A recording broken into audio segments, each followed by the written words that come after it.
High আল্লাহ, Osama ভাই তো একবারে চর্মরোগের সব বন্ডামি প্রকাশ করে দিল। পুরা ভিডিওটা দেখেন।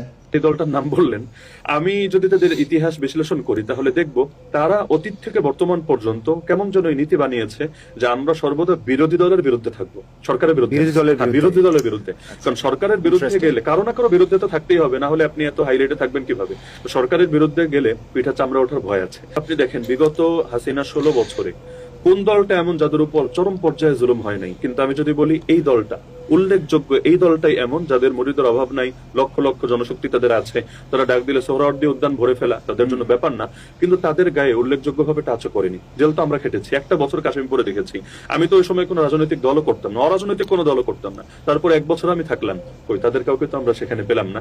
তাহলে শেখ হাসিনা সবার উপর এত চড়া এবং সবাইকে থ্রেড মনে করছে, এদেরকে কেন মনে করছে না? মামলা পর্যন্ত হলেও সেই মামলাকে কেন্দ্র করে কোনো মানে চড়া অবস্থানে যেতে দেখা যাচ্ছে না। এখন দেখেন বিএনপিও সেখানে প্রধানমন্ত্রী নিজে যাওয়ার প্রস্তুতি নিয়ে যেতে না পারলেও প্রতিনিধি পাঠিয়ে দিচ্ছেন, হাদিয়া তোহফা পাঠাচ্ছেন। ঝড়ে বকমরে মাঝে মাঝে একটা কথা আছে, ফকিরের কেরামতি বাড়ে।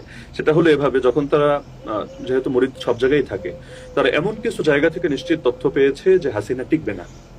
16টা বছর পর্যন্ত হাসিনার বিভিন্ন ভাবে তারা পৃষ্ঠপোষকতা সরাসরি না বললেও হাসিনার নেকনজরে থেকে তারা রাজনীতি করে যখন বলেছে যে এই সরকার আসলে টিকবে না, এমন একটা সময়ে তারা মাঠে নামতে পেরেছে যেটা তাদেরকে একটা বিপ্লবী ইমেজ দিয়েছে এবং মুরিদদেরকে ধরে রাখতে এবং নতুন মুরিদ তৈরি করতে একটা সহায়তা জুগিয়েছে। কিন্তু সর্বোপরি যেহেতু শিক্ষিত মানুষ ওই দলে কম যায়, তো যার কারণে তারা আগামী দিনে খুব ভালো করবে এটা বোঝাটা মুশকিল।